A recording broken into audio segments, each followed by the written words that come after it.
if I could get a temporary tattoo and put this on people in the organization, I would.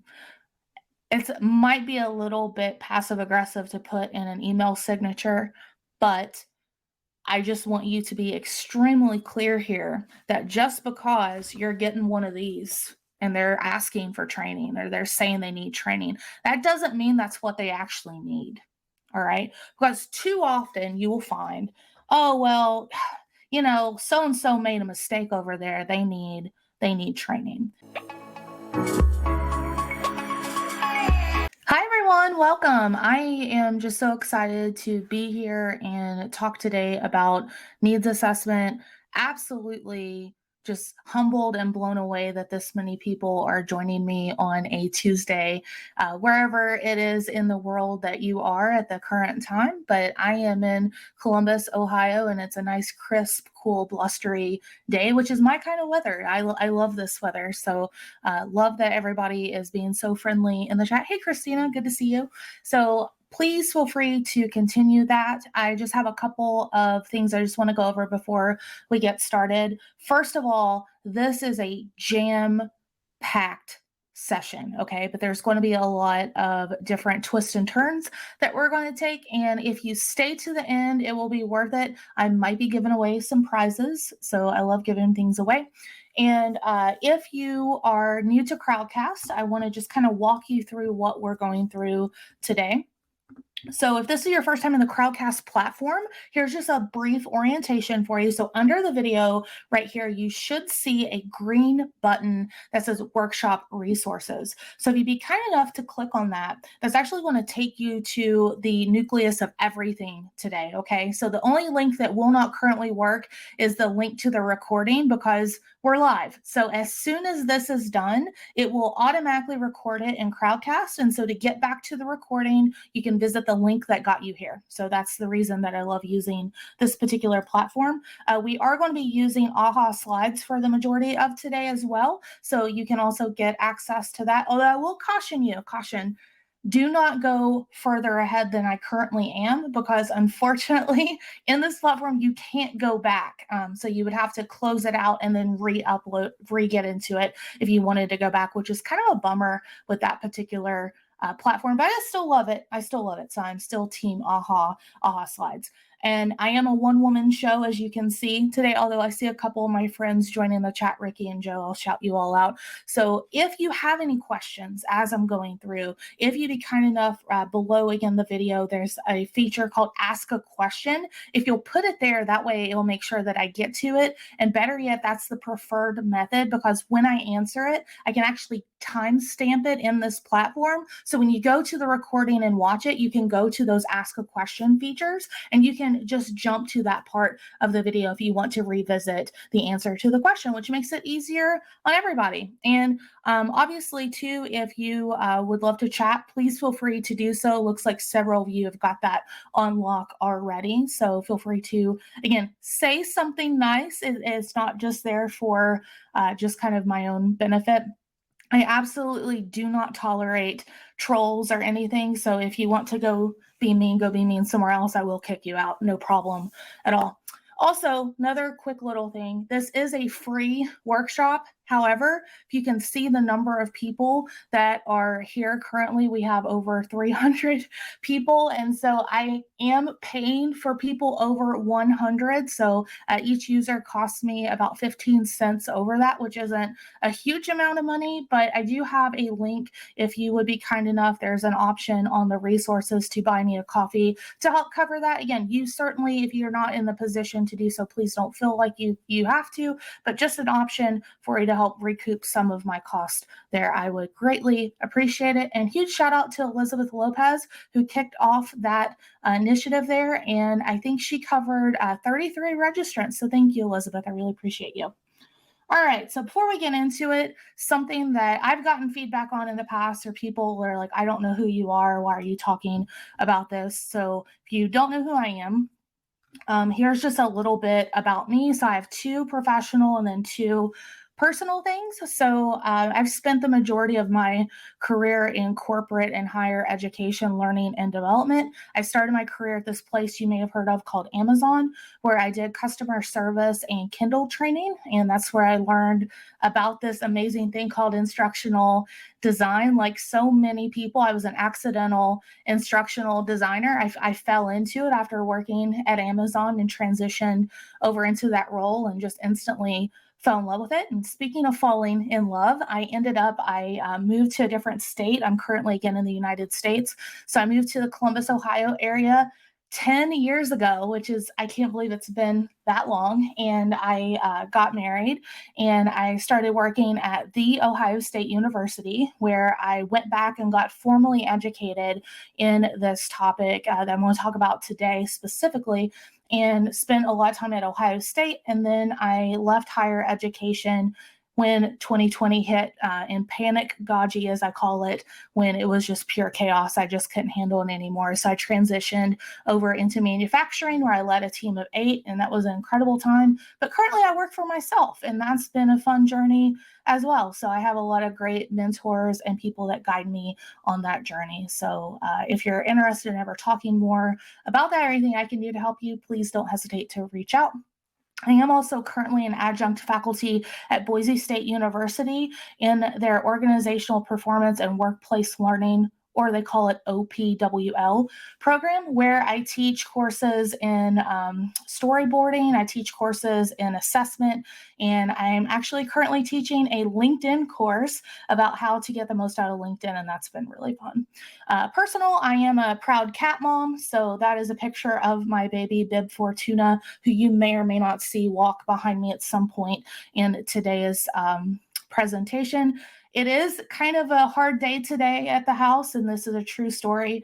Today, Bib actually, it's his first day eating adult cat food. So he's transitioned from kitten food to adult cat food. So my little boy is growing up, and it's a little difficult to deal with, but he's doing well. And then finally, I love video games. So if you love video games, you're probably my kind of person. Currently, I love playing Apex Legends. It's a game that I play every day. And I have actually switched and play Apex Mobile primarily. And so there's a screenshot of my favorite character, Bloodhound. And if you know anything about the game, you know that's actually a very hard stat. So I had to screenshot it to prove that I had 10 kills in a game, which is bananas. Like it's 1/6 of the whole lobby of people, which is quite a bit. So, and that bonus, that's also going to be my Halloween costume this year, as I'm going to dress up as Bloodhound. All right, with that, let's go ahead and kick it over, and I'm going to just switch screens really quickly and just get us started. So sorry I'm not keeping up with the chat here, but thank you. It's a lot. So again, if I'm missing anything, please call it out or pop it over and ask a question features, because again, I am a one woman show today. All right, so let me pop over here, and I'm just going to make myself big for just a moment, and then I will put it back on the other tab.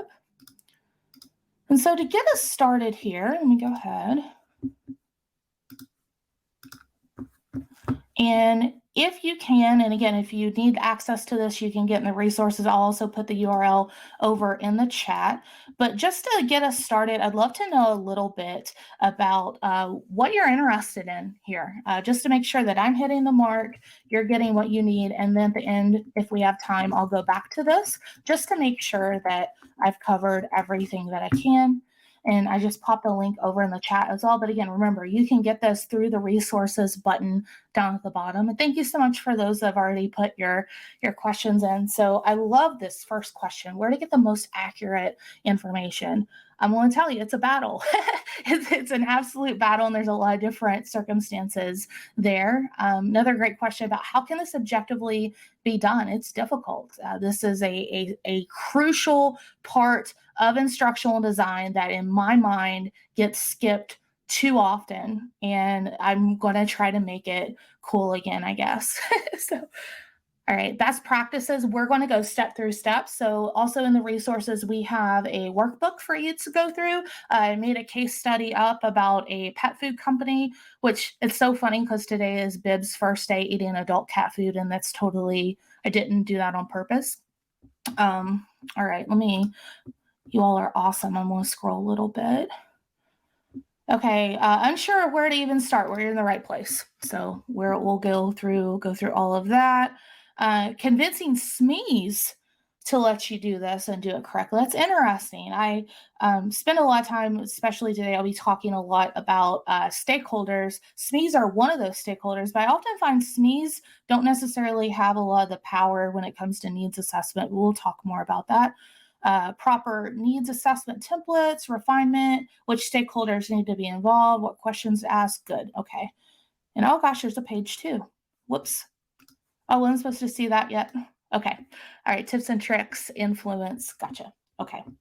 All right. And what kind of questions to ask? Excellent. Okay.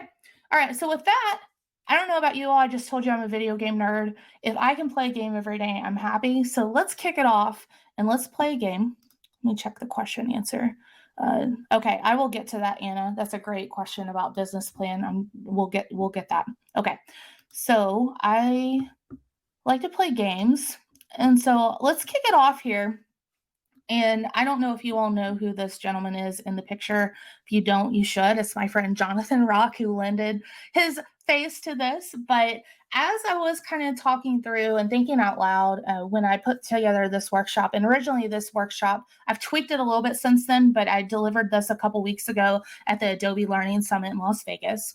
And I think that, it can be really difficult when you think about needs assessment because so many things come across our plate as training.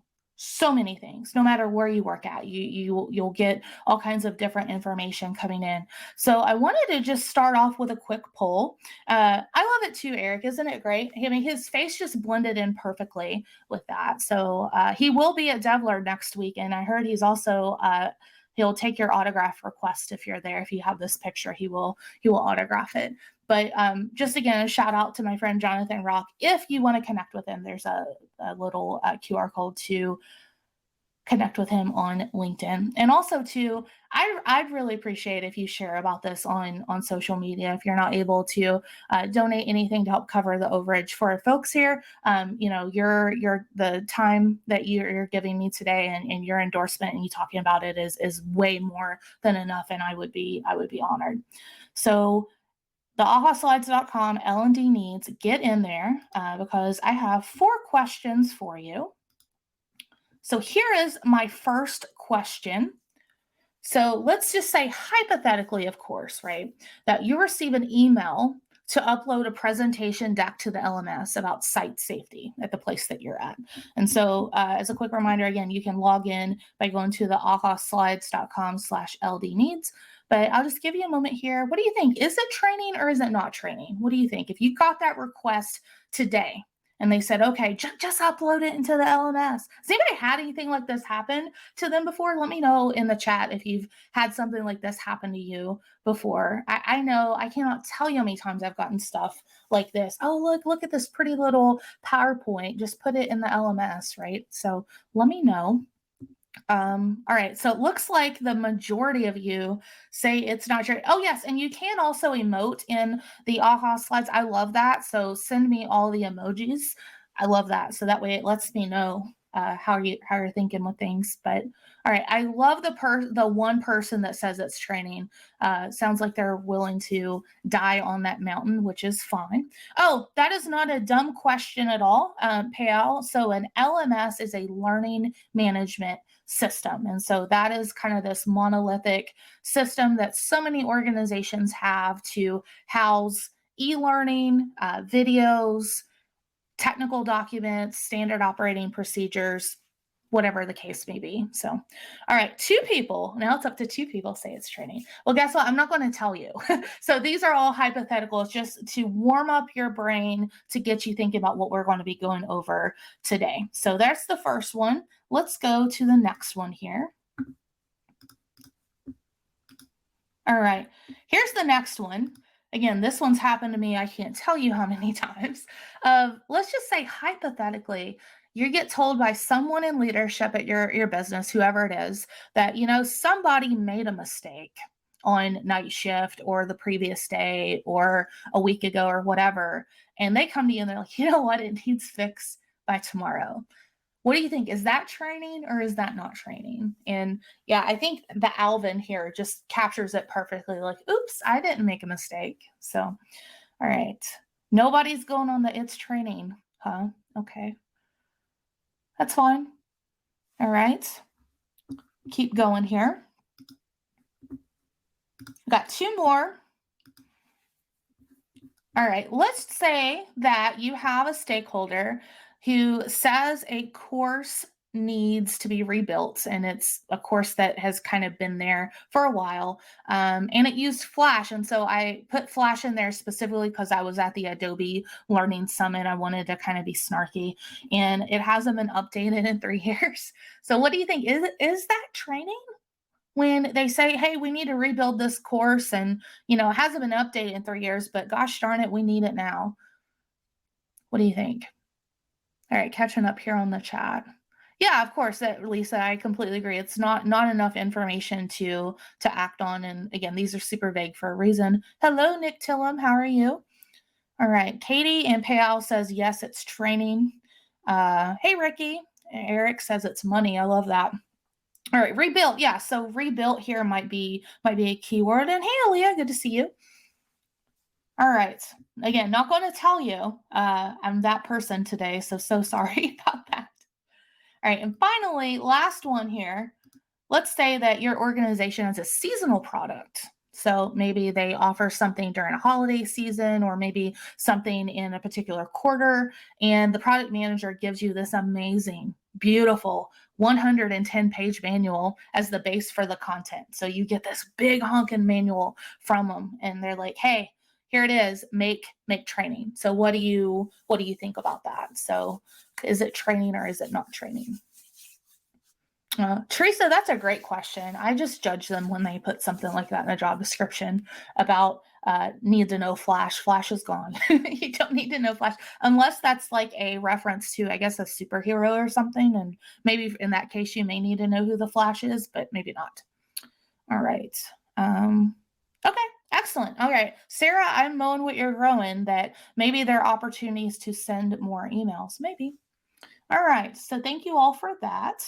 So we will come back to that here in a moment. So let me go ahead and stop sharing. I'm going to do a lot of toggling today. So thank you all for hanging with me. If you just joined, which it looks like several of you did, the resources for everything is in the green button below me today. And I would love to have you interact with that along the way.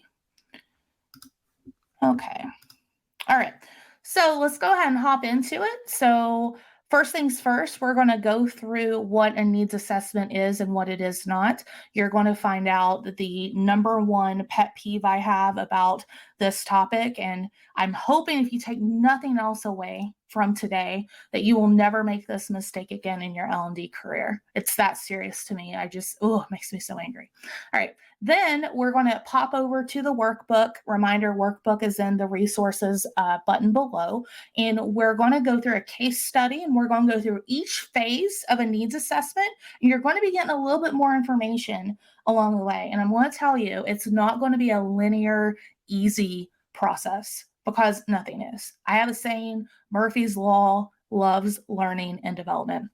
When something can go wrong, it will go wrong. And that's unfortunately just kind of the way that it is. So I really want you to think about how you can apply it to your work, whether you are a seasoned professional, whether you've never actually done the work, maybe you're in transition. I want to give you kind of tips to do that. And then, of course, my favorite, I love to have people have a way to apply this content. So at the very end of your workbook, I've made a 30, 60, 90-day plan of actionable things that you can do to apply this to your work. However, caveat, I believe the best kind of 30, 60, 90-day plan is actually written by you. So I just give you a base. Better yet, if you take that and then think about kind of your own circumstances and write it for yourself. So that's what we're doing. So let's go ahead and hop on into it. So let's go into the basics of a needs assessment. And so I really was thinking here about like what kind of analogy or what can I give people to really think about the criticality of a needs assessment. And the best thing that I could come up with was a filing cabinet. All right. And so just pretend with me for a moment that every request that you get is actually a printed piece of paper. Okay. Everything that you get that comes in your instant message, your email, whatever your communication platform is, if you're in the office, that knock on the door, right? Whatever that is. And these continue to stack and stack and stack on your desk to the point where you're just like looking around and you're like, oh my gosh, like, what do I do with this? There is just paper everywhere on my desk. How do I manage dealing with this?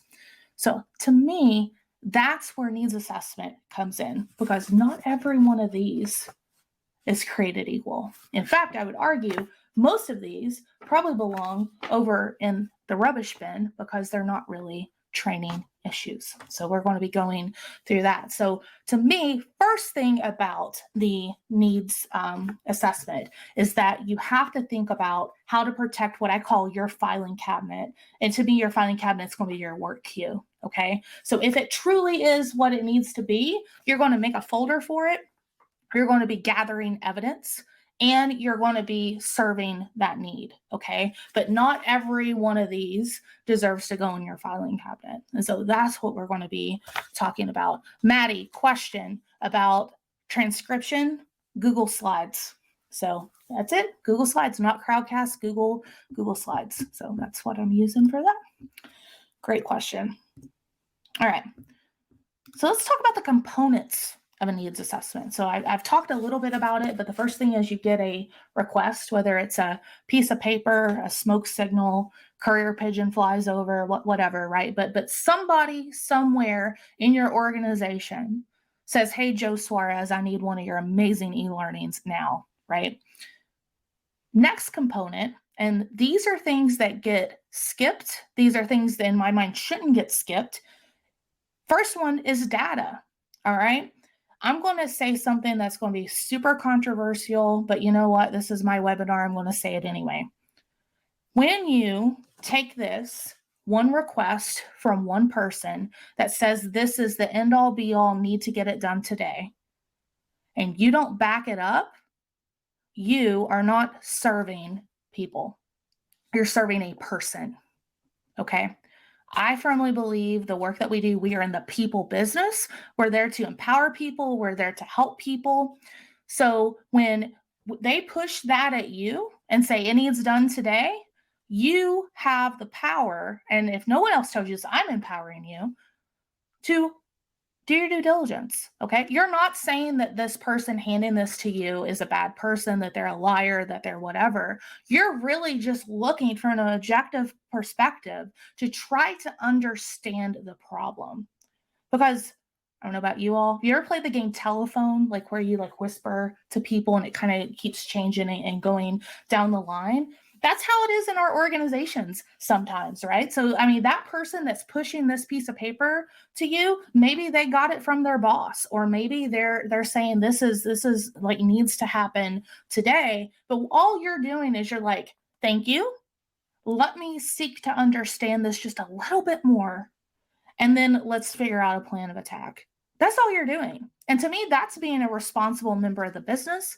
That's having that consultative approach to the business, but you're adding value back instead of just pushing something out that might confuse people, might waste people's time, and really wasn't needed, right?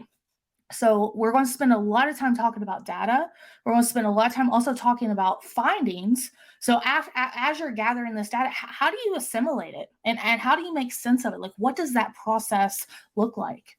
And then finally, we're going to talk about, setting that up for a project. And at that point, to me, that's when it formally goes in that work queue for you, that it's something that you need to work on. So I will tell you, I'm hoping you're picking this up in my conversation here. This is where I love to live in Addie. All right. I am a type A personality because I love analysis. So I really love this. It gets skipped too much. This was something when I led teams, like I would push and push and push and push and push them to do more of this, because I think that it is really, really critical. Okay. So that's what, to me, the components of need assessment are. If this is something that you can get behind, give me your favorite emoji in the chat. So let me know and I'll wait. And I think we're on like a 15-second delay. So I may just be sitting like this as you're doing it. So if you're mowing this and you're like, okay, I can follow request data findings project, let me know in the chat. All right. Oh, I love that. Oh, just let me know if you're following along. That's it. All right, thank you. All right, perfect. All right, I'll keep going. Just wanting to check. All right. If I could get a temporary tattoo and put this on people in the organization, I would. It might be a little bit passive aggressive to put in an email signature, but I just want you to be extremely clear here that just because you're getting one of these and they're asking for training or they're saying they need training, that doesn't mean that's what they actually need. All right. Because too often you will find, oh, well, so and so made a mistake over there. They need training. So here's a real life example. A couple months ago, I had a discovery call with a potential client, and they reached out and they were with a nursing home, and they reached out to me and said, hey, we really would like to contract with you to create some training around nutrition. I said, okay. I said, tell me a little bit more about it. Like, well, actually, a couple nights ago, we had someone on night shift give a patient a banana, and the patient wasn't supposed to have a banana. So my administrator emailed me and told me I had to take care of it and we needed nutrition training. So I'm finding vendors to potentially do this for us. I said, okay. I said, well, what happened? No joke. She kind of did this. I was like, well, what do you mean what happened? I said, well, like, did you talk to the person that gave the person the banana? Do we have any additional information? Absolute shock. She could not believe what I was saying. And she said, no, I didn't even think about that. My administrator said that I needed to roll training out, and that's what I'm doing. So again, not that that person was ill-intentioned, not that that person was poor at maybe their job, but they saw it as a directive from a superior to roll out training. So that's what they're going to do. Okay. So that's where a lot of these requests can come from. A lot, at least in my career, I've seen kind of come through that exact lens. And so I told her, I said, listen, I said, I don't have enough information to truly determine if you all need nutrition training. It sounds to me like you need to just talk to the person that gave the patient a banana and understand, was this that person's first time serving that patient? Was it documented anywhere in any of the patient's information that they weren't supposed to have a banana? Was that someone filling in for somebody? Because again, God bless our healthcare workers the last couple of years, right? They're completely burned out. So maybe it was a issue with burnout, and maybe they just wasn't thinking when it happened. Because ultimately, end of the day, being in the people business, we serve flawed people. And it's perfectly human to make a mistake. Perfectly human to make a mistake. So let's quit punishing people for making mistakes, right? I mean, I'm assuming that this person was fine. I didn't get any clarity there. So sorry, I don't mean to leave you on a cliffhanger about the banana incident. But the fact that this administrator told this lady who reached out to me that everybody needs nutrition training, to me was absolutely ludicrous. And I have a strong moral compass, and the way that I conduct my business is I want to do what's right for the organization and the client. And yeah, I could have said, yep, one nutrition training coming right up, and I could have took their money, but it wouldn't have solved their problem because I don't have enough information to solve that problem. So just want to give you that antidote and let you know kind of what happened with that. Yes, Joe, I completely agree. A lot of times it's because people don't want to have difficult conversations with people. And then my argument is, well, if you can't have a difficult conversation with somebody, you shouldn't be in leadership. Plain and simple. And it's not easy, but I mean, if you can't do that, then maybe you also shouldn't be in leadership. Got another question in the chat here. I will answer that here in a moment about workforce development. All right. Now, I don't know if you all heard me a little bit earlier talk about if, my big hot button issue. Please never make this mistake in your career. I actually heard it the other day in a podcast that I listened to from someone who should know better, and I just got really aggravated. But there is a difference between needs assessment and needs analysis. They are two different things. Do not use them interchangeably, okay? So what I am focusing on in this workshop today is needs assessment. And that is where we are, again, in that front side of Addie. We're trying to determine, okay, what's going on? Is training needed? Is there a gap? Is there something we can fix? Whereas the analysis happens after the fact. It's after the training has been done. It's basically going back through and looking and making sure, did training help solve that?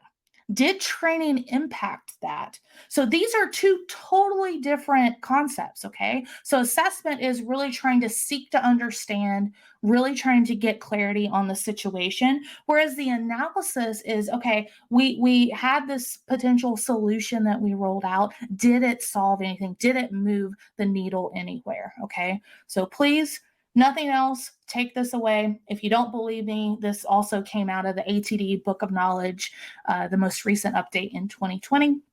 So please do not confuse these.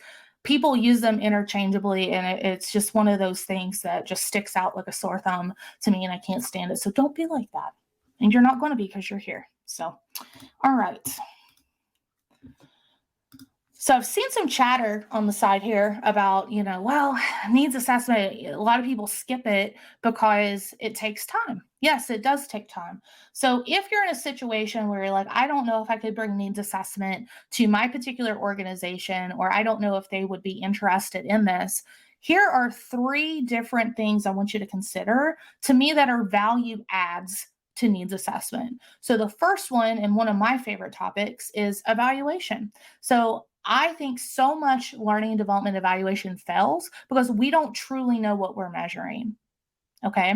It's kind of put together and cobbled together, and we truly don't know what we are measuring in the front end. But needs assessment can add clarity to that.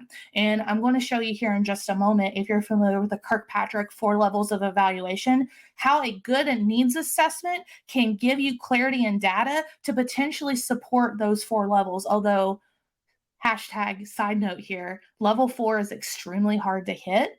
But if you can gather and have a robust enough needs assessment and have organizational buy-in and you're gathering things, you can eventually get there, okay? Second, organizational needs. So I hate to tell you this, but we don't have capes. I continue to look behind me looking for a cape, but I think so often we are in the pressure cooker to just fix everything and solve everything. But truly, we cannot work in a silo. Okay. The best learning experiences that I have developed or managed over my career have been truly cross organizational, cross functional development and buy in, period.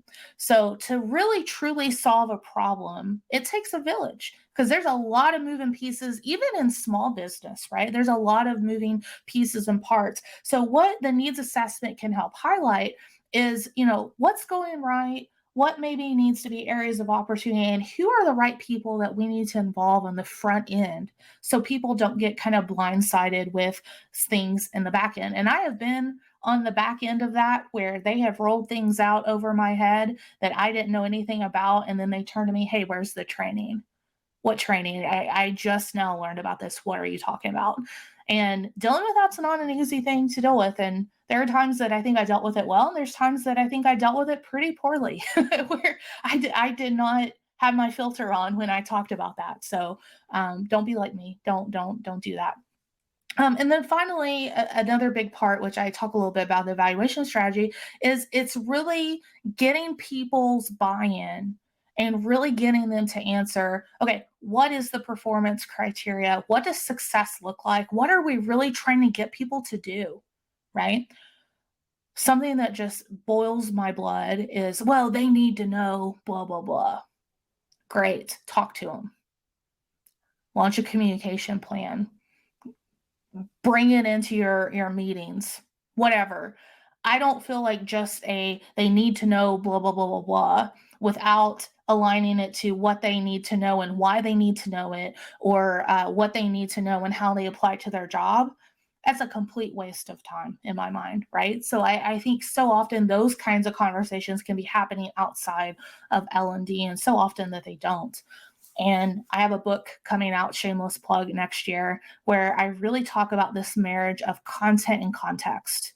And I think that's what true good learning experience design looks at, is marrying the content and aligning it to the context. And you can only do that, in my mind, by doing a thorough needs assessment. Okay. All right. Let's see here. I'm trying to look at everybody's comments here. Kind of hard with everything going on. All right. So as promised, for the evaluation, this is basically a reproduction of a graphic by Toby, which I have the resource, I have the citation in the workbook. So if you want to dive in and read a little bit more about that, you most certainly can. But this is the stage of the needs assessment, like the questions that you're asking, and the evaluation level, and the Kirkpatrick 4 levels evaluation that it aligns to. Okay. So big one, pie in the sky. What are the business needs, right? So why is this a piece of paper on my desk, right? Why is this so important? And getting clarity there, you can then determine what the business needs are to potentially see if they were met on the back end. Next, the performance needs. Again, another question you need to be asking. And then you can align to level 3 of Kirkpatrick of, can they do it on the job? Again, very, very critical.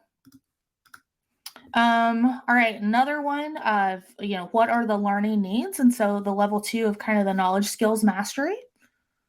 And then the level 4, which is the bottom of, if I kind of did it backwards with, well, no, I didn't. The needs assessment questions with the evaluation level. Maybe I should reimagine that a little bit. But you're asking, like, what are the needs and then what are the reactions? So I do feel like a lot of times these are covered pretty well. Well, I think well might be a bad one. And please don't put a net promoter in there. Don't get me started on that. But hopefully that helps you kind of see the evaluation edge of doing a needs assessment. All right, going back to the organizational ones, again, nothing that I've ever done that's been successful in my career was done just by the L&D team. So here's kind of 3 big buckets that a needs assessment really kind of fills with that. So it lets you contextualize and see who has skin in the game in this particular initiative. Are they represented? Are they going to be part of the conversation? But my favorite one here is it validates or debunks information in the training request. So I think one of the biggest values that we can bring in a needs assessment is we often aren't the front line and we're often not the C-suite. So we can actually push those aside and look at things with fresh eyes and ask questions.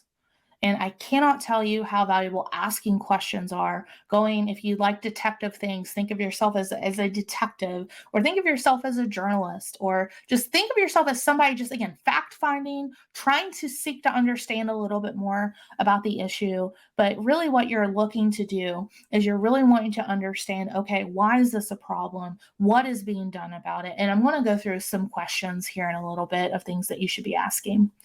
And then, pushing for holistic problem solving. Again, you are not alone. L&D should not be an island by itself in your organizations, and you should really push for the holistic part of the problem solving. All right.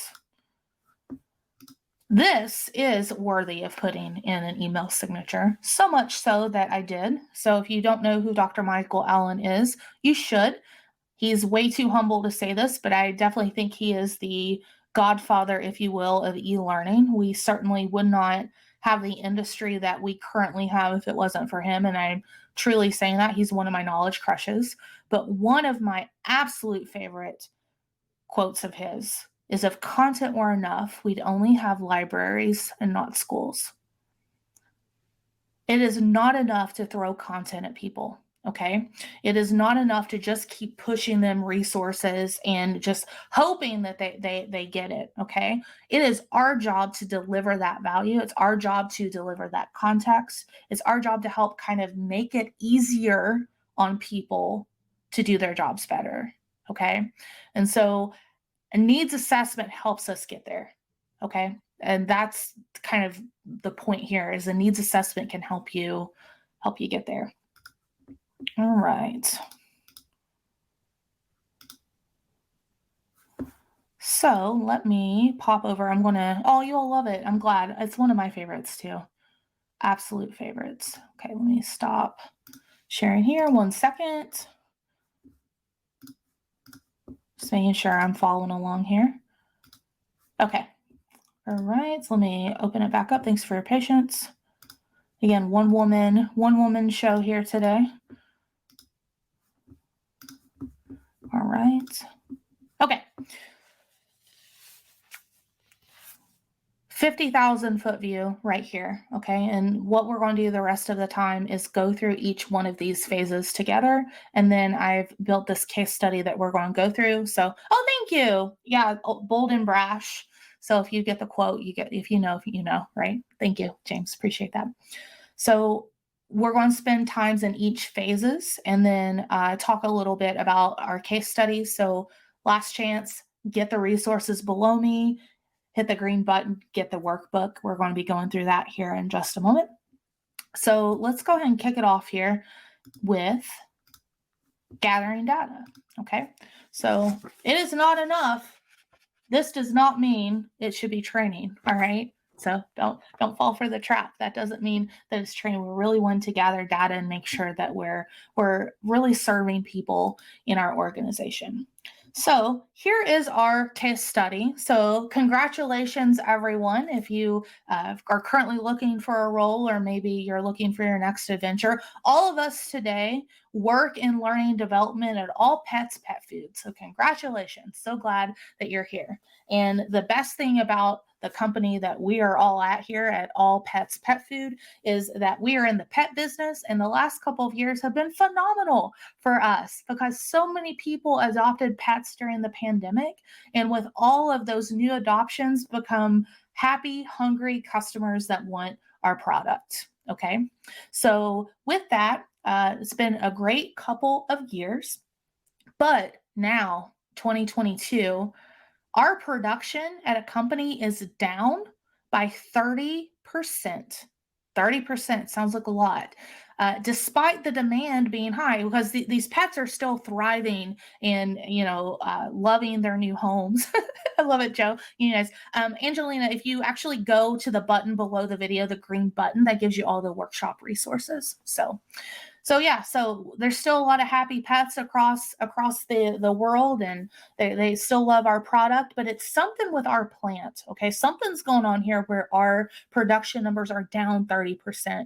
So we got one of these from the VP of operations. That sounds kind of important, that, hey, we need your help, and asked it for a training to solve the issue. Okay. Cassie, I love it. You're already thinking like a needs assessment master. Love it, love it, love it. So, all right. So that's kind of the first part of this. So hopefully everybody is excited again about their new role, but looks like we have a challenge ahead of us. We have this issue with production being down. So let's see kind of what's going on. So what we're wanting to do, Simon, you're funny, is we're wanting to gather data between these two kind of, I illustrate them as circles, but I'll say these two positions, okay? The first is the current condition, okay? So the current condition is what? What would you say the current condition is? I'll go ahead and give it a moment here in the chat. So what is the current condition at All Pets Pet Food? What did we just learn in our first part of our scenario? This is going to be the more interactive part because I have talked way too much already. So what's our current condition at our new job? All right, Justine, thank you. Down 30%. Not meeting demand. Yeah, we could definitely say that too, Simon. Great. Okay. Now here's a curveball I'm going to throw you. All right. So we have that current condition. We know that we are, down 30%. I love what you all are adding more kind of clarity around, which is great. Abby, I'm not touching the C-suite money. That you're funny. Okay. Now, what is our desired condition? So we got this information from the VP, down 30%. What would you say our desired condition is? I'm going to take a moment here. So we know that the current condition, what's the desired condition? Teresa, I can't get there yet. This is real life. This is what we get, right? We get this kind of information here. Yes, Justine, winner. We don't know what the desired condition is, right? So this is the information that we have to work with. We got this piece of paper saying, hey, down 30%, fix it, right? Ever hear something like that from somebody? Just fix it. Why are you asking me questions? Just fix it, okay? So what we're wanting to do is we're wanting to kind of understand this gap more. But to do that, we have to figure out what is the desired condition? What is it that we're trying to figure out here? And the best way to do that, friends, is the first step of a needs assessment in gathering data. Okay? So, way I handle this and handled it a lot is anytime I get one of these pups, right? One of these requests, I thank them. Thank you so much for thinking of me. I know that sounds really cheesy and really generic, but I promise you it is an important part of the process because you are acknowledging that they took the time to send you this, okay? Start with a thank you. Next, you're going to say, I really want to understand this a little bit more. So I need to gather just some information to kind of put this together. Now, here's where the kicker is, okay? There are some people where you say that to, that they're going to be like, who are you? And why are you talking to me like that? And why are you asking me this information? Okay. We've all dealt with them. I have some fun nicknames for them. And fun fact, the best nicknames are for people are the ones that they don't know that they have. So if you get somebody like that, that is like, well, I don't understand why you're asking me. I'm telling you, L&D department, what to do. Here's the way I rebut that. Okay. Yes. Thank you. Thank you for this. I want to understand this a little bit better because I don't know right now the kind of resources and time and just information to really assess this kind of problem. So I just need your partnership, or if you're not the right person, maybe can you tell me who would have a little bit more clarity on these particular questions? Because what I'm trying to do is, I hope you can see VP of operations. You see all these on my desk? I don't know where to get started. And so to get this information and to prioritize and to make sure that we're giving the appropriate resources and time to this for you, I just need some more information. So all you're doing here is you are actually strengthening, going back to the benefits of a needs assessment, you're actually doing them a favor by doing that. Because you're actually going to either strengthen their assessment very easily of, yeah, you know what, this is a huge problem and we can help with training, or you're going to poke holes in it and like, maybe training won't help, but maybe this over here is the biggest issue. Because ultimately, 99% of the time, again, there's asterisk 1%, right? They don't care if it's a training. They just want the problem fixed. That's it. They just want the problem fixed. And if training fixes it, awesome. If something else fixes it, Awesome. If somebody getting fired and get that toxic energy out of the organization fixes it, awesome. You are just trying to seek to understand. Okay. And I found that's a really great technique to balance that out. If you still have problems with the people, then there's other channels to take, whether that's escalating to your leadership, escalating to their leadership, but essentially letting them know, hey, I'm not just sitting around at my desk like this, just praying somebody will send me something to do today. I got so many of these and not enough problems, not enough time to do them, rather. I'm just looking to verify, seeking to understand, making sure that I have enough data to really understand if training will help. That's it. That's it. So, 6 questions that I love to ask. One, how do you know this is a problem? And like I said before, with the banana, the way she knew it was a problem, her administrator said it was a problem. Don't be surprised if that's what you get. Oh, well, so and so told me that this is a problem. Well, great. How do they know it's a problem? So you might have to go down kind of a breadcrumb trail here to kind of get to that source of truth and figure out why or how it's a problem. Another question, what's the purpose? Like why training? Why do you think training will fix it? And you'll get some really interesting answers. A lot of times you get truthful answers of like, well, we just think training will fix it. We just need it. We just need it fixed. Yeah. Yes, I mean, absolutely. The 5 whys. Yeah, that's exactly what you kind of want to do here. Another big one, the stakeholders. Who needs to be involved? If it is impacting a particular department of our pet food factory, do we have stakeholders in that particular department? Is production down across the board? Is it in one sector of the company? We don't know. We don't have that clarity yet, right? But us just assuming, you know what they say about assuming? Us assuming is really dangerous. Okay. We don't want to assume. We don't want to add more work onto people that they already have doing. Because, I mean, there's all these happy pets out there that love our food and want to eat. Okay.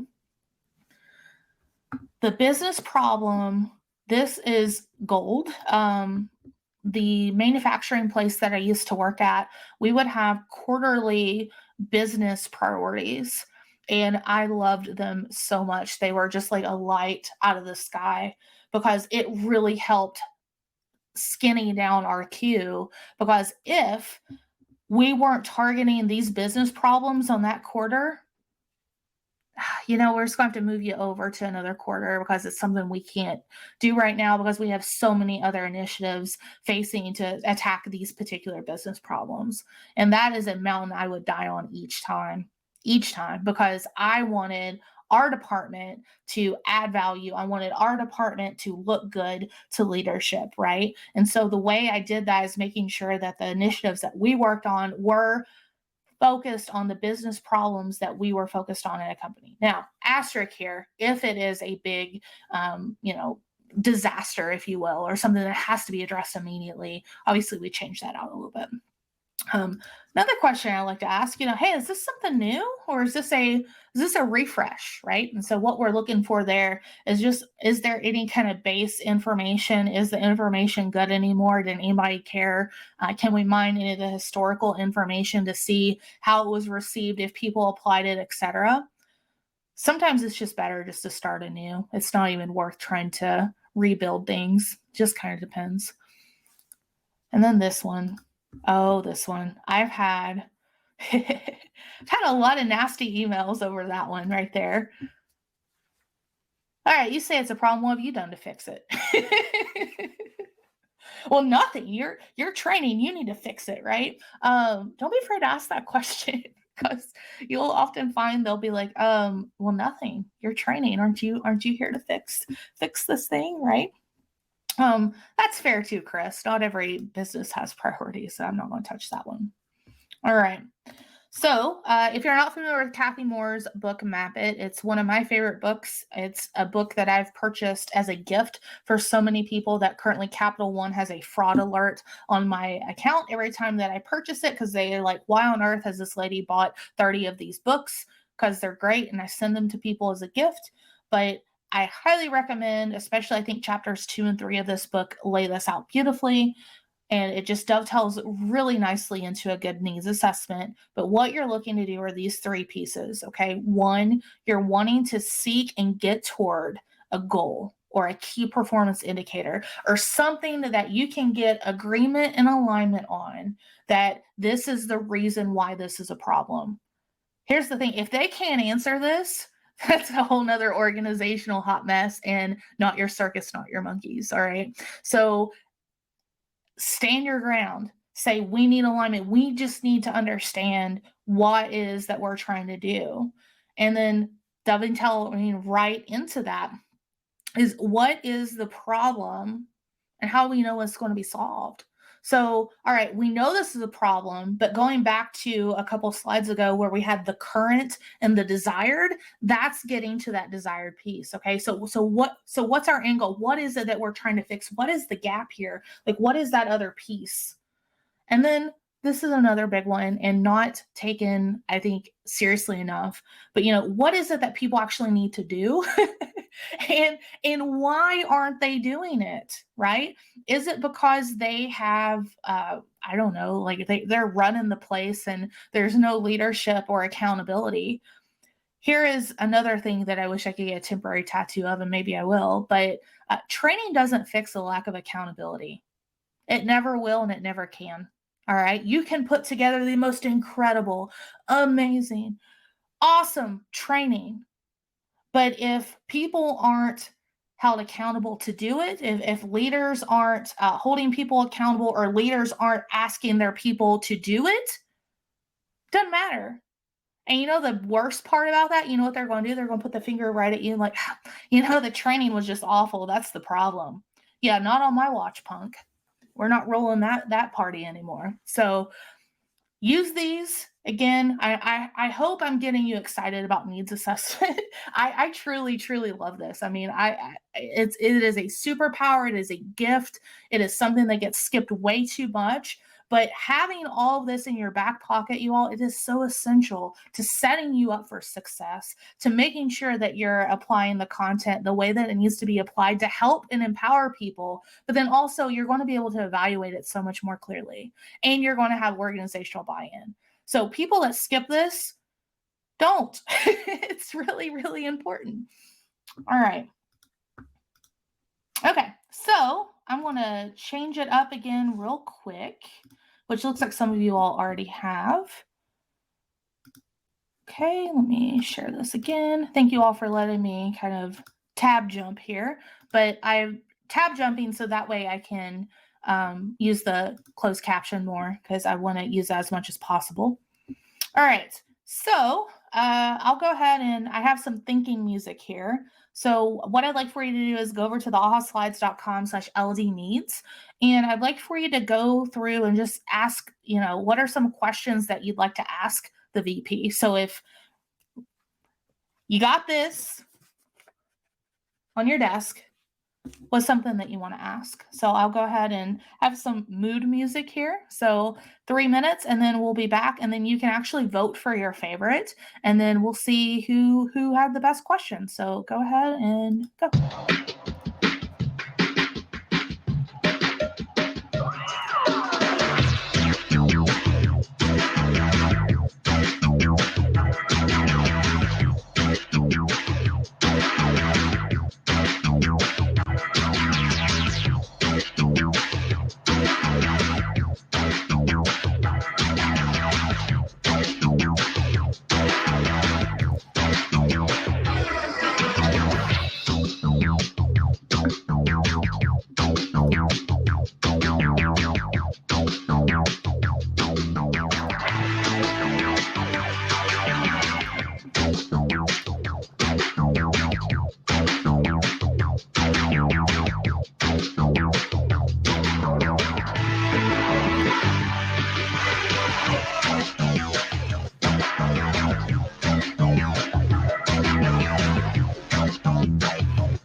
A lot of great questions. Oh, thank you, Christina, for sharing that. Yep. you get the recording, Sunny. After this is done, you go back to the resources, and then the link that got you here will get you the recording. Thanks for hanging out. Yeah, this is a longer one. I had 90 minutes, and I'm using all 90 minutes. So thanks for hanging out as long as you all could. All right, I'll go ahead and stop this just a smidge early. Thank you all for that. And then we'll go ahead and go to voting. So you can vote. I think everybody has 10 votes. So vote for your favorites. And I'll give you about, I don't know, 30 seconds or so, just a few. Can't see them yet, so let's give it a second. Oh, thank you, Christina. Appreciate it. We still need to get coffee sometime soon.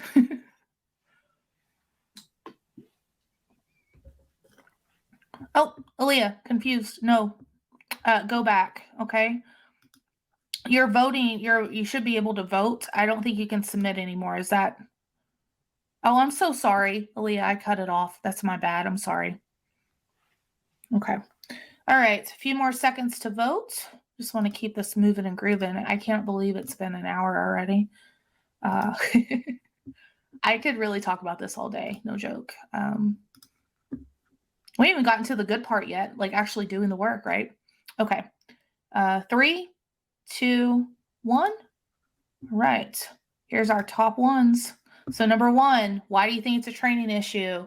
What are specific issues leading to the reduced productivity? Can I visit the plant floor? Love it. All right. How will you be able to tell a problem solved? Great. And what's your desired outcome post training? All right. Awesome. All right. So look at there. You all are already thinking like great little needs assessors. Is that a word? I just made it one. All right. So let's keep moving and grooving here. I'm going to go ahead and stop sharing. And then I'm going to share the deck again to get back to the captions. Boom. Okay. All right. So let's say that, we send a message. All right. Now this is where it's going to get a little tricky, all right? Because this is real life. We work at this pet food company. So let's learn a little bit more about what's happened. So the VP said, thanks for the questions. There's been a lot of things happen this past year. It's been kind of difficult for me going through it. We've had some senior operators and leadership that's left. And we had this new process recently launch. And, come to think about this new process, people may not know about it. It just kind of depends on their leadership. Some of the leaders are really bought into it. Some of them were a little reluctant. So yeah, maybe this new process is something that could be contributing. But here's the kicker. This is the first time that you found out. You didn't even know this process existed. Okay. I've had this happen to me before, and I'm sure some of the seasoned veterans that are still in here with me, you've been there, done that, right? This happens. A lot of times we get left out of the conversation around this, and then people realize, oh, you know what? Like maybe we should have told training about that. So. All right. So, let's just go in a little bit about possible reasons. Now, again, this is speculation, okay? I'm not saying that this is totally it, because again, what was that particular perspective? It was one person's perspective on this pub, okay? So here's some potential reasons for the decline. So we got people, we got process, but there may be some other factors at play here as well. So if you're interested in okay, well, what on earth can I do to kind of dig in here and understand it more? Here are some different ways to approach this step, okay? So one is talking to people. Yeah, talking to people. It really can get that, it really can be that simple, just talking to people. It's completely underused, I think, in so many organizations, but talking to people. Next, I would say would be operational data. Is there any historical data, trending data from the last year, the last 2 years to see, is there a particular month, day, event, something that contributed to this 30% decline? Don't know. We don't know yet, but that could be something that we can see in the numbers. Another big one, if we're able to get to folks on the floor and people that are making our amazing product for all those hungry pets, watching can also be extremely helpful. And again, just not wanting to interrupt someone's flow of work, but just kind of, stepping back from the side, watching what they're doing, seeing how they interact with something. So back when I was in the manufacturing environment, we rolled out a system that completely changed the way that our business done business. Essentially, it was done on paper. We went digital, and all this was in motion before I came in, and then my first month on the job was cleaning up the mess of them just turning the light on and making everything digital with no change management process in play. Fun. But seeing people's frustrations, seeing them struggle, it's difficult to see, like when you're watching, but it's super insightful because it allows you to see kind of what's going on. And I don't know if Joe Suarez is still here or not, but I know he also talks a lot about user research. It's great for user research, right? We are really seeking to understand what's the environment like? What are the constraints? What does all this look like? What's a day in the life of somebody who's working at our pet food company? What do they deal with, right? Is morale bad? Are they well treated? Like, I mean, there's so many factors that can be at play here, right? I mean, if the company was doing so well over the pandemic, I know for myself, I feel like frontline workers and essential workers were really treated poorly the last couple of years. They were just expected to go on like there's not been a major pandemic go on. So is there some issues with that? We don't know until we get there, understand. Observations can help us see that sometimes. Another big one, and this is one of my favorites, and I could talk all day about task analysis, but that's not what this is really breaking down what is it that somebody is doing? How do they know that they're doing it right? How are they getting their information in order to do something or execute on something, right? So what does that look like? If you can't get there, if you can't get there and watch them, maybe you could do a survey. Maybe you could do like a focus group or something like that. Interesting chat about LMSs in the chat here. I don't know what's going on with that. Sorry if I'm boring. And then alignment on success criteria. So with that is basically what is it that they have to deal with? What are the success factors? What are the different operational points that they need to hit? So 6 ways to approach that to get more data to help you kind of determine what's going on.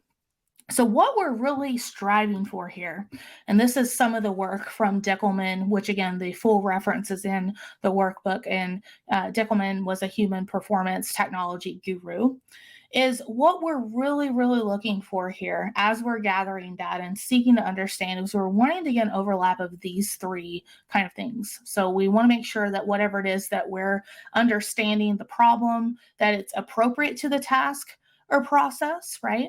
That it's appropriate to the person and that it contains just enough critical information. Yep, Aaliyah, it's all under phase 2.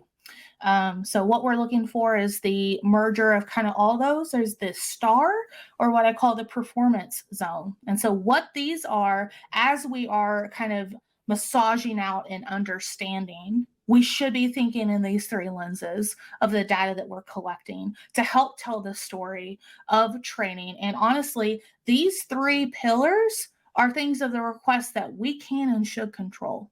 Okay, like this is our wheelhouse. This is our bread and butter. We should own this. The flip side of that is, and I talked a little bit about this a minute ago.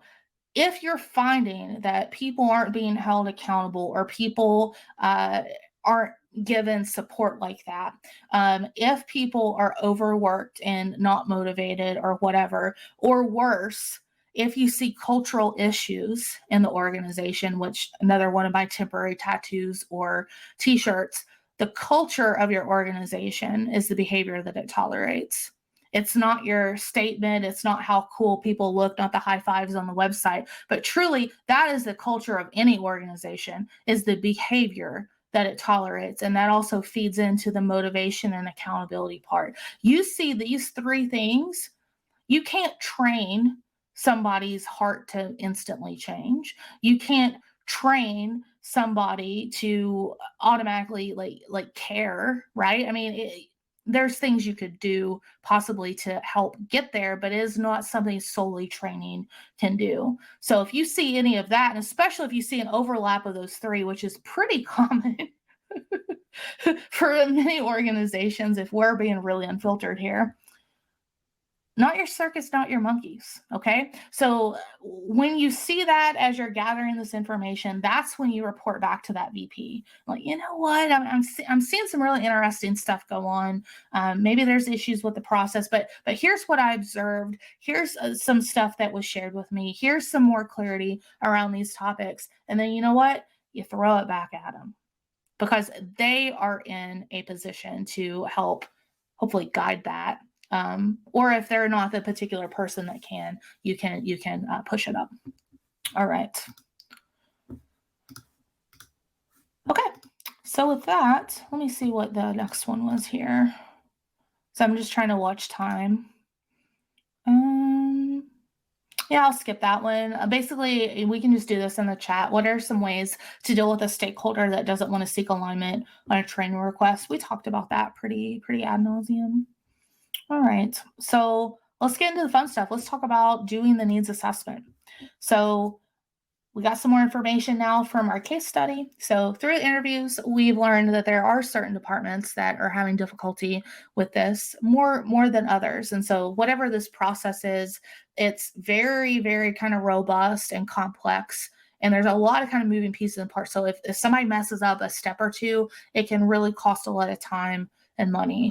Now, throughout your investigation, you've also found that there's a 110-page manual with many charts and graphs in it written by a subject matter expert. So this is what they gave the people to figure it out. Like, here's this big binder, just figure it out.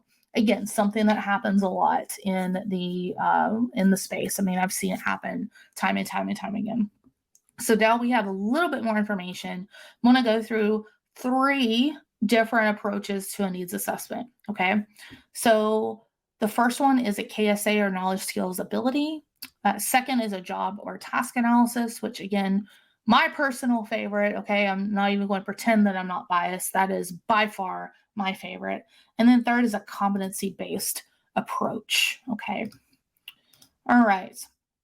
So a KSA, or knowledge, skill, ability, what we're really looking for here is we're really trying to identify or deconstruct what are the knowledge, skills, abilities that people have to have in place in order to perform on the job. So again, going back to the perspective of what we got over here on our piece of paper is, we're talking about production. So we're trying to look at the lens of production. We've uncovered that there's this process that it sounds like a likely culprit, that it might be impacting the production numbers. Now, we cannot say that yet, but that it's looking that way, right? That we have this complex process out there. And so what you're looking for, and sorry for the spacing there, that's kind of weird when I brought this over to Google Slides, prescribing the appropriate interventions so we can close that skill gap. So if you're thinking like, okay, well, how would I use this? When would be appropriate times to kind of deconstruct and go through it?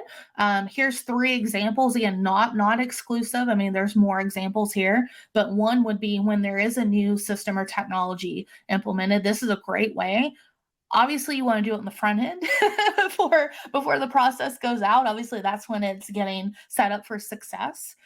Second would be about kind of organizational growth or downsizing. So if there's like a lot of people coming in, maybe a lot of people leaving, maybe there needs to be a little bit more alignment on the job.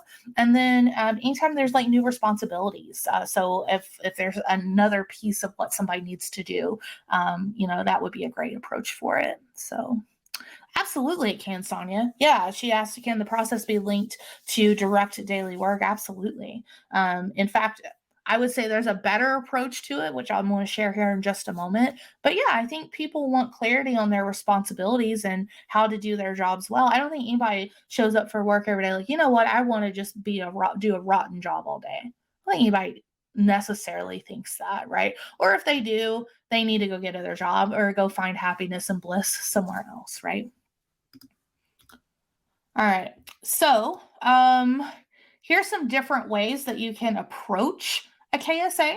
So, one would be a learner analysis. And essentially, what that is you're really seeking to understand. You may have seen this in like some persona work or, just an audience analysis, but you're really seeking to understand who are the people working at our pet food company, right? Who are people that are impacted by this? What is it that they're going through? And really, again, using that data collected in those interviews, observations, task analysis, getting all of that together and helping tell that story. Couple other ones here, obviously, you all can see these, but a couple ones I'd like to call out is the comparison of knowledge levels, right? So obviously, this process that we just found out about, something has changed. Do we have clarity on how it was before and what it is now? And can we kind of deconstruct that and figure out, is there anything in the middle that can kind of be a stepping stone to get somebody to that next step? And then also it also can tell the story about training programs, just like attitudes and how those have been impacted. And buckle up because people will definitely tell you what they think, even though a lot of times in training program evaluations that I've conducted, I get a lot of feedback on things that aren't training. Specifically, working in a manufacturing place that required full PPE, masks, gloves, etc. People did not like it, and they had no problem telling me about it anytime I rolled something out. But I didn't control that. They were just venting. They just needed to be heard. So just taking that with a grain of salt. All right, so job and task analysis. So, what this is you're really trying to holistically gather the scope and the responsibilities of what someone does in particular tasks and functions of a job. Okay.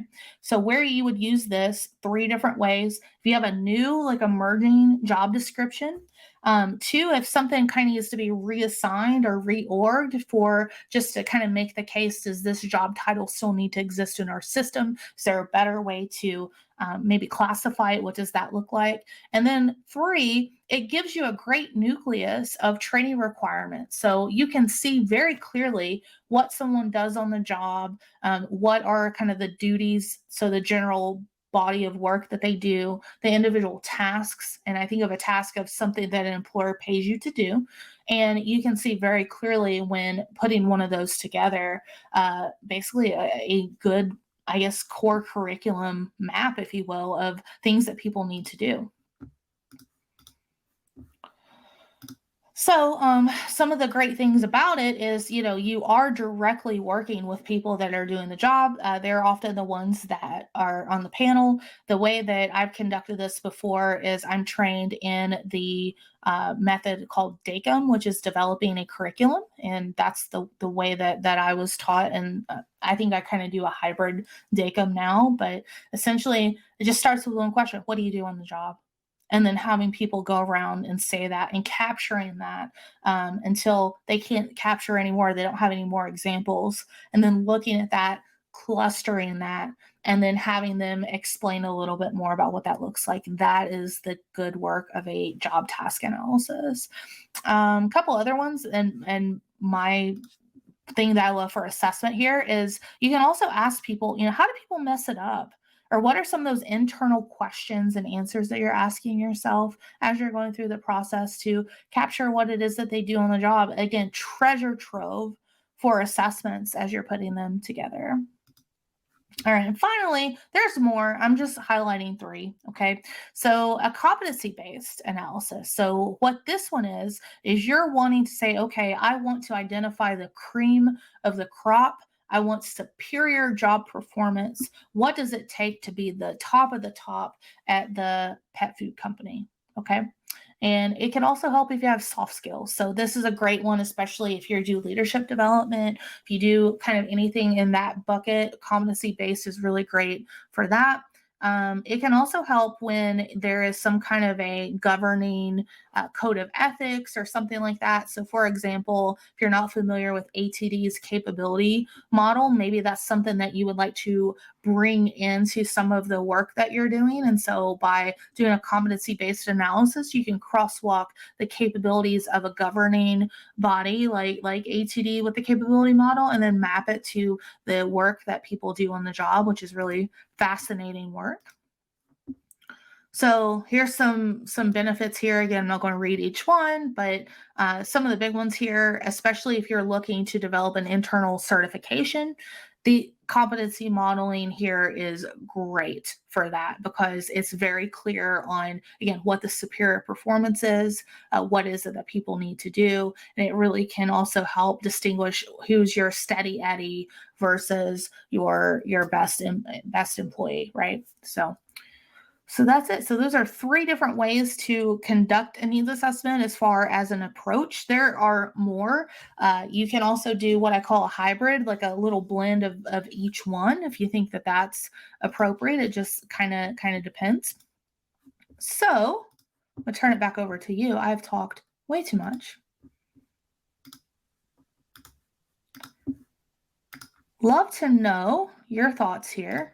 I'll give you some thinking music here. Maybe. All right. Which approach do you recommend? So you have to make a decision right now. Which approach would you recommend? So you get to pick a KSA, job task analysis, or competency. So I'll give you a few moments here. And if you want to add in the chat like why you selected what you did, feel free to do that too. So which approach would you recommend and why? All right, job task analysis. Ooh, yeah, there we go. So waiting for that KSA to pop up. Love it. Okay.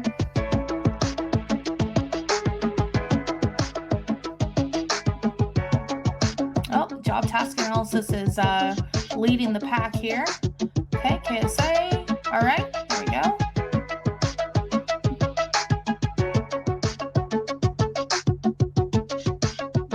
All right. Oh, there we go. Now it's kind of making a pie chart here. All right, I'll stop the music. So pretty evenly split here. I'll say when I did this in Vegas, if you all are interested how you compare to them, it was actually flipped. It was more KSA. Job task analysis was second, but I did have several people do competency as well. So the good news is, if you want to consider this good news, maybe consider it bad news. I think as long as you're taking an approach and as long as you are seeking to understand the problem, I think it would be harder to make a case for competency in my mind, but definitely job task or KSA could help get you there, could help you understand more about this process, which again, it seems like that might be part of our problem here.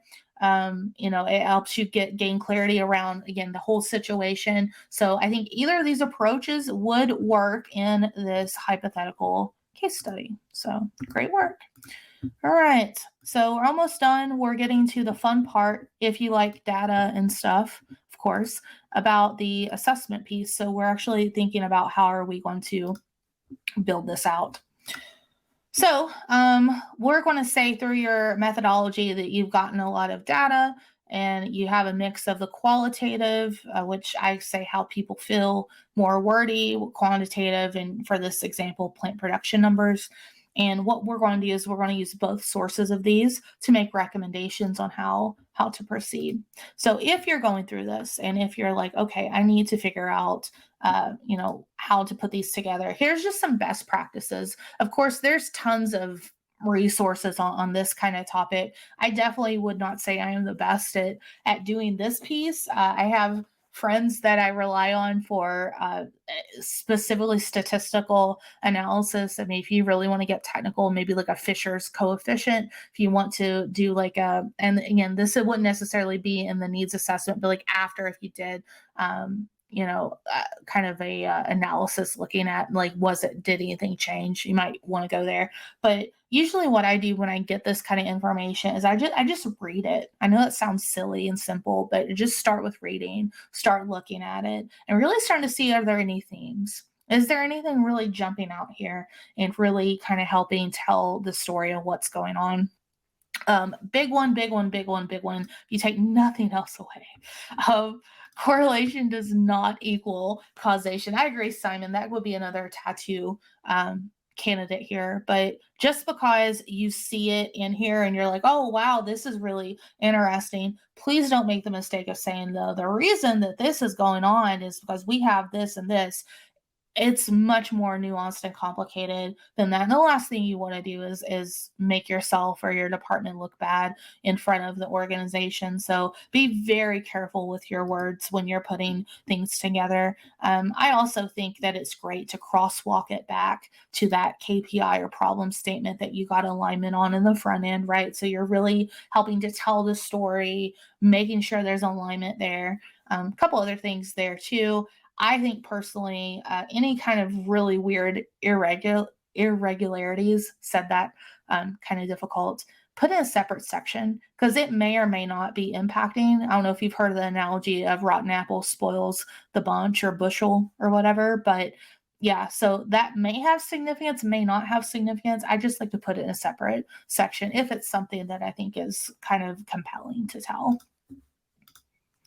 All right, so that's pretty much the data analysis piece. So I'm going to go back over here.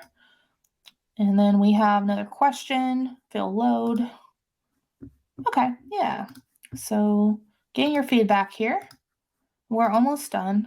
Thanks for hanging with me. I know this has been a lot, but hopefully it's been good. I hope. Seems like the chat's kind of cooled down a little bit, but hopefully it's still been good for you. So I'd love to know, some thinking music here, what are some ideas on how you'd put this together for stakeholders to prepare it? So what do you think? Would you put together a report? Would you do a presentation? Would you do a tweet thread about it? How would you get this idea across? And there's no wrong answers here, just really seeking to figure out, where your all's heads are, how you would put this data together to prepare it for stakeholders. So, oh, thank you, Cassie. That's sweet. Thank you. So I'll give you a few moments here.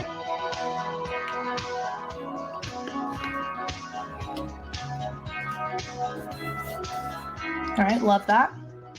All right, presentation. Ooh, impact statements. Love that.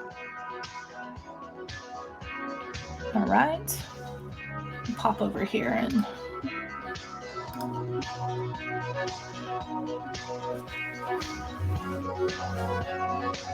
all right. Good stuff. Visualization. Good, good, good. Nice. Looks like presentation's winning. Could definitely see that. Oh, nice. Oh, I love this one, the persona and share the pain points. Love that. And you have that already, right? Because you've done the work in the front end in your needs assessment that you could easily put something like that together. The point here is you all will at this point have so much information to pull from. This part right here should be easy. The hard part is the buy-in, the information on the front end. This, you're over the hump and you're smooth sailing down the hill. Okay. All right. All right. We won't vote. I was just curious what you all thought on that one. All right. And then let me scoot over and I will do another tab. Okay. All right. So let's, I don't know, or do you all want to know what happened? Because that's like pretty much what we're going to end with, is the end of the case study, if you will. So all the stuff that you put together, you did find that there were many factors at play. So the people who left through your interviews, you found out that, some of these were just core, awesome people to the business that were change champions that really helped mitigate some of the stuff going on. And so with those people leaving, the management or whoever rolled out this process didn't take into account that particular role. And so everything was kind of smooth sailing before, and they didn't take into account with those people leaving that there was a huge gap on, somebody helping to translate this new process rolling out. And so then you also identified through this that there were some different tasks in the process that, people really needed to get more clarity on. Through kind of looking at stuff, you thought maybe some of the stuff was kind of ill defined, so it was really difficult for people to kind of put everything together. So that was it. So that's it. So unfortunately, your time is up at All Pets Pet Food, but hopefully you enjoyed the ride, the last hour and a half working there and going through a needs assessment. So here were some of your recommendations from your full needs assessment. So one, you think there needs to be a definitive change management process in place. Change management shouldn't walk out the door when a key personnel does, right? So making sure that there is a process when things like this happen. There needs to be some kind of analysis, again, between that new and old process to really seek to understand what that looks like. And then there also needs to be a standardization of the various steps in order to set people up for success. All right. Well, I'm glad to hear you all learned a lot at All Pets Pet Food. Please don't put that as experience on LinkedIn, though. that'd be kind of funny in a way. All right. So with that, I have one last thing for you for hanging around this long. I want you all to get some free stuff from me. How's that sound? So what I want to do is, if you'd like to win and like prizes, I have a couple prizes I'm giving away today. So in order to be eligible, you have to be here. I'm that person, yes. So go over here. You should be able to put your name in, and I'll wait a few moments here, and then it's going to be a surprise, and then I'll get to the questions and then the Q&A. So if you haven't put questions in to the Q&A yet that you have, please go ahead and pop those over, and I'll finish up answering those. So go ahead and put in your name. All right, Rachel, awesome. Okay, there we go. Now they're rolling in. All right. Yeah, I like to win too, but I have really rotten luck. So, all right. Give it a few more moments. I know there's several people here. I want everybody to get their name in here. And I love the emojis. I hope that those are your favorite emojis. My favorite emoji is the camel. All right. So much good stuff. All right. Give it a few more moments here. Oh, and see, that's what I should have done. I should have done this on the front end so I could see who was sending the emojis. So that's a lesson learned for me. Just kidding. All right. Give them a few more. Oh, they give them to you. You can't change them? That's a bum. I thought you could change your emoji. Maybe you can, maybe you can't. I don't know. I still have to play. This is still a new platform for me, but I still love it. I'd love to get your feedback on AHA Slides as well. So if you have anything you want to share with me about it, please let me know. I'll be using this at DevLearn too, so I hope that works out well. Okay. All right. I'm going to spin the wheel in 3, 2, 1. Here we go. First spin. Here we go.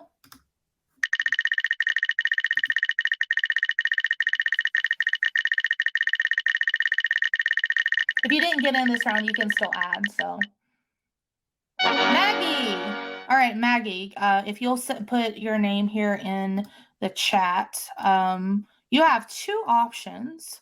The first is, and you know what? I'm so bad I didn't even grab it. Hold on just 1 second.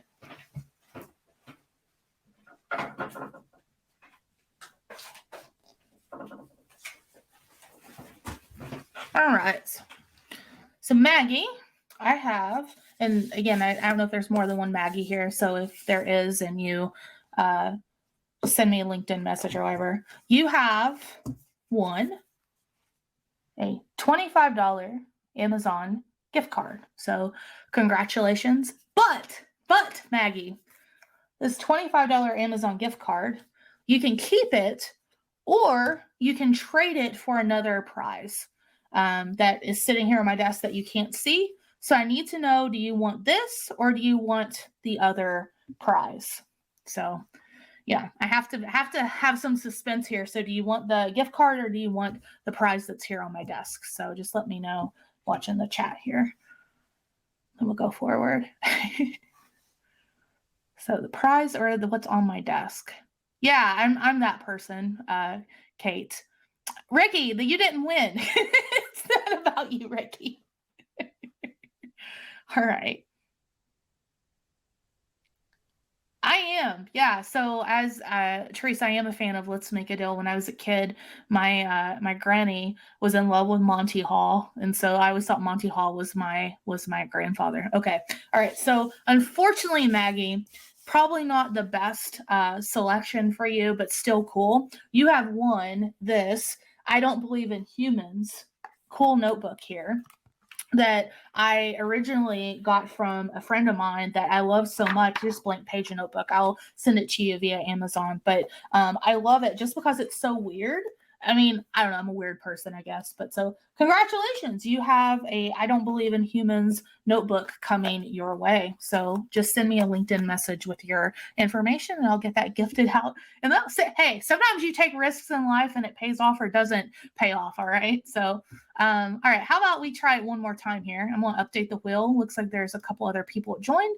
All right, so we have one more prize, and you already know what it is. So whoever gets this is getting that $25 Amazon gift card.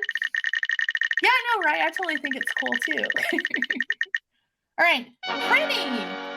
Congratulations, Prinny. So if you will send me just a LinkedIn message with your name and email address, I'll send you this virtually via email. That way you can get it and you don't have to worry about it. So there's that. All right. So with that, hopefully that was fun, something different. To be fair, I did ask people on LinkedIn, like if you were at a workshop and people were giving away prizes, what would you want? Someone did say notebook. So whoever said that, thank you. All right. So if you haven't already, whoops, I clicked the wrong button there. Here are the ways to connect with me. So I'll have that up and then I will answer your Q&A.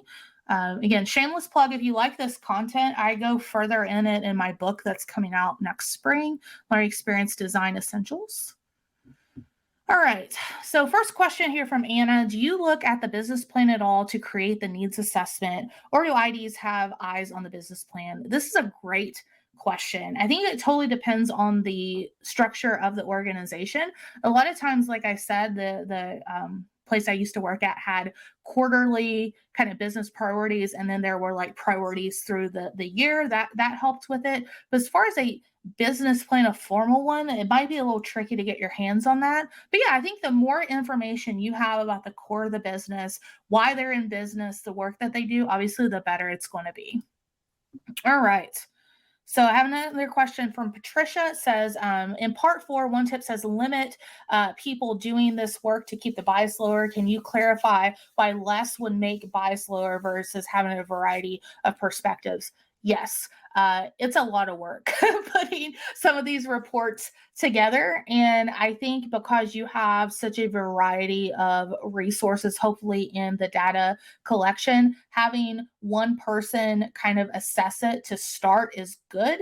Now, if you want to send it around for, I guess, reactions or more information to kind of look at like holes or different things like that, I think that is good. But I have found personally, that's just my own opinion, there's multiple ways to do things. If you have more than like a person or two doing the work at the same time, 9 times out of 10, they're coming from, very rarely do they do this. A lot of times it's this. So in order to get a product out, to kind of get it out there, now again, you can take feedback from other people on the team, but actually doing the work of putting the report together, in my mind, I think it needs to be one person.